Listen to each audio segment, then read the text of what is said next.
Ayan. Alright. Magandang umaga sa ating lahat. So, ayan po. Anyway, ito po ay meron po tayong ipopost. Ayan po, si Bossing Apple. Ayan. Sa mga hindi pa po nakapag-subscribe sa kanyang channel, punta lang po kayo sa kanyang official account, FLM Comeback. Yun po yung kanyang official account. Ayan. At sa mga may gusto ipahatid na hihingi kayo ng tulong, huwag po nung kalimutan magpunta sa kanyang official account. Doon po kayo mag-comment doon at maaari kayong matulungan sa mga talagang in-needs. Ayan. Nagbabalik na po ang agila ng pandemic. Ayan. At dito ngayon, matutunghayan ninyo lalo na po siyang magbibigay ng maraming tulong sa ating nangangailangan. Panoorin niyo po itong video atin. Punta po kayo sa kanyang channel at doon po kayo makakanood ng kanyang buong mga vlogs. Ngayon makikita niyo po kung ano ang nais niyang iparating sa mga kababayan natin. Panoorin nyo at huwag nyo pong kalimutan pumunta sa kanyang channel. Nandoon po ang mga videos na makikita nyo. Mag-comment po kayo doon sa mga post niya. Doon po kayo maghingi na kung ano man yung nais nyong iparating. Ako lamang ay nag-upload lang po ng mga content, mga videos niya. Thank you and huwag nyo po subscribe din ako. Doon sa mga kabarangay nyo na lalapit at may konting problema, yung mga bigas-bigas, kayang-kaya ko na yan. Kahit ilang bayan pa yan, kaya ko ngayon yan. Oh, bakit? Binigyan ng uli ako ng kayamanan ni Lord. Babawasan ko lang. Abay, kay mayabang pa rin. Hindi ko kayabangan yun. Hindi ko kayabangan yun. Yun ho ay sinasabi ko lang ng may diin. Yung mga taong nagmahal at nagtiwala sa akin, hindi ko ho yan pwedeng biguin dahil nakatingin ho silang lahat sa akin. Ay sabihin nyo doon sa inyong mga kabarangay, mga kamag-anak na baka merong hihingi ng tulong diyan, mag-iwan lamang po ng comment dito mismo sa YouTube channel na to kung saan ako dito lumabas. Para naman dyan, maraming salamat po sa inyo. At ako po'y natutuwa.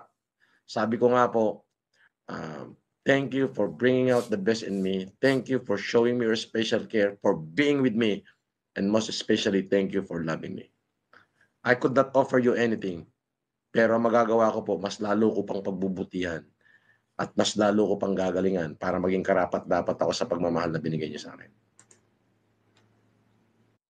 Maging karapat-dapat ako sa pagmamahal na binigay niyo sa akin. At syempre, gusto kong i-recognize lahat nung aking mga team,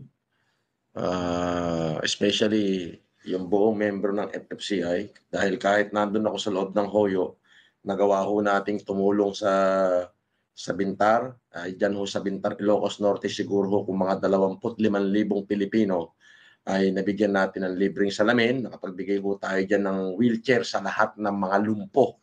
Abay, lahat ho ng lumpo. Oo, sobra-sobra ho yung wheelchair na ibinigay natin doon. At nakapagbigay din tayo ng bigas doon.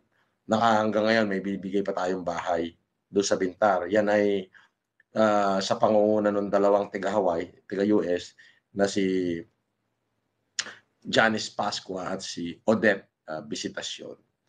Okay. Manang Tekla is recognized also.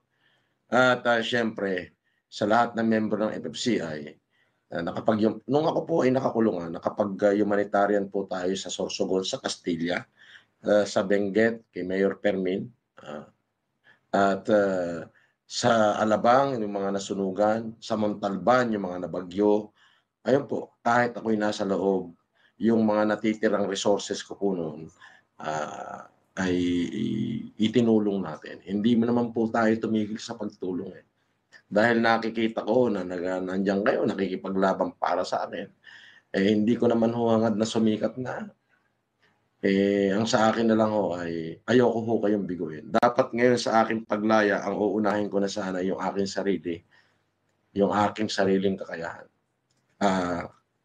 kaligayahan. Lumaya po ako noong Disyembre 19.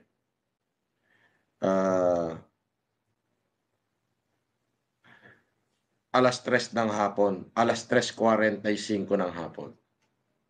Nung ako po'y nakulong ay May 19, alas 9 ng umaga. Nung nasa NBI na ako. Kaya po yung pagkakakulong ko po pinabot ng 3 taon, 7 buwan, 6 na oras, 45 minutos at 35 segundo mula nung matihakbang ko yung aking pa sa labas ng kulungan. Ako po'y nanahimik muna at ninilay-nilay ko yung aking sarili kung may pera naman ho ako. Ako ba'y mananahimik na lang? Ano ba yung purpose ng paglaya ko? Yung tanong. Ang purpose ko ho ba ay enjoyin yung kalayaan, magsaya, mag-inom, maglasing, manchicks? Yun ho ba yung purpose ko? O hindi kaya binigyan ako ng kalayaan ng ating dakilang lumikha upang ipagpatuloy kung ano yung aking nasimulan? Yung mga katanungan sa aking isipan na ninilay ko hong mabuti. Abay, kung tutulong ako at ganun din ulit ang gagawin sa akin, Diyos na ho ang tanging nakakaalam. Pero, ang paglaya ko ba ay para ituloy ito? Pero parang hindi ko ho kaya na nasa magpahanggang ngayon ay meron tayong mga kapatid, kamag-anak, kababayan, kalugar na hanggang ngayon ay sobrang sadlak ho . So, baka ho ang dahilan ng aking kalayaan ay para kahit papaano ay mabigyan sila ng pag-asa. Ay gagawin ko. And that's all for today. Thank you. Bye! Huwag po kalimutan i-subscribe ang aking channel, Joyce Canis. Sana'y nagustuhan niyo ang aking post.